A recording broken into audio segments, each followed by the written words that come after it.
pleasure to be introducing Gerda this evening. Not only is she a great speaker, she's been a member for a long time. I would say that she's actually a treasure for this club. Why do I say that? A lot of our old members, you hardly ever see them doing speeches, but you see Gerda all the time up here, still going on with speeches. Now, if you all know pathways, she's doing a pathway. Actually, she's doing quite a few at the same time. So on this particular pathway, which is effective coaching, she's on level 3. And the purpose of her speech is to inspire the audience. So I'm excited and waiting to be inspired. So let's please give a round of applause to Gerda.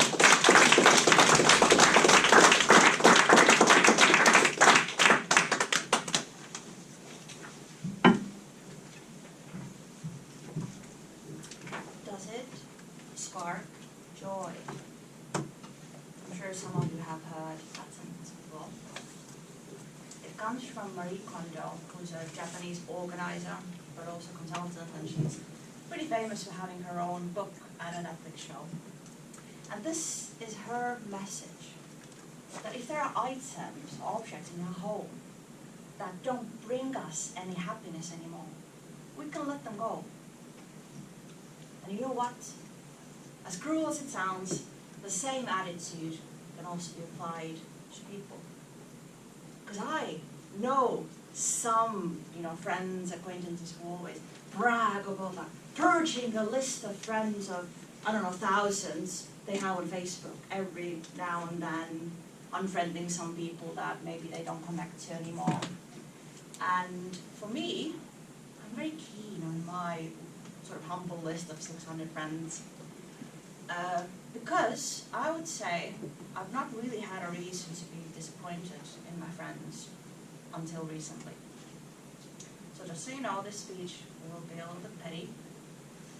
This speech will help me mourn a really long friendship. And this speech was written when I was listening to way too much Taylor Swift. And you know what she does, you know how she writes. And all I can say, never piss off a writer, a future writer, a current writer stands before you now. So, I'm going to bring you back to the 2nd grade when I was about 8 years old. And I met a beautiful girl. She was the golden sun child. She had this, beautiful, thick, long blonde hair. She was the Estonian dream. And she was rich. She was born with a silver spoon in her mouth, and I wanted to be her friend because I was, poor. I was the social outcast. I was a brunette, and I was wildly creative as well, and I wanted to be around that girl. So, luckily for me, we connected. We connected even though we came from different backgrounds. She was like the strawberries, and I was like the cream, which are two different things, but together they make a beautiful and delicious dessert. And for a couple of years, we were the most delicious dessert in our class, let me tell you. Popular girls. And it seemed like it was going to go on forever. But you know how kids are, right? Like one day they stand like arms linked, the other day they're like, "You're not longer gonna play in my playground." And that's kind of what happened. She, rich as she was, she gave me some stuffed toys and then asked them to be given back. And as an animal lover, I was offended. And I had those beautifully drawn Sailor Moon paper dolls that I promised to give her. And then I said, actually, I want to keep them. And as a Sailor Moon lover, she was offended. And she still remembers that one particular event. And suddenly I was alone. I had been so stuck to a person. I was on my own and I was hanging around with some really shady people. And I became a bully. I know some people were here last time. You maybe remember me telling a particular story about punching a guy in the face. And yes, I was a bully as well. What a life story. But that's what happens when you're broken inside. You're unloved. You're You know, you don't know who you are, you're a broken teenager. That's what I did. We all have a past, right? And I made a heel turn eventually. I became a Christian. I said sorry to a lot of people. And I atoned. I became a much better person. And I said sorry to her as well.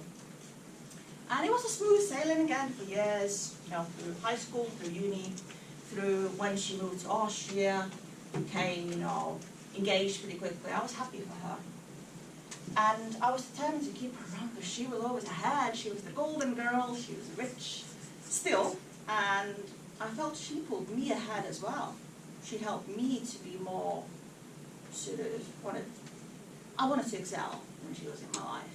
And we still texted each other, we still called wherever we were in our lives.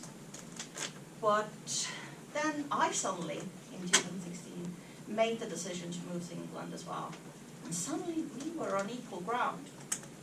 I had the chance to start over, just like she had. And I realized at some point she wasn't really the friend that I thought she was.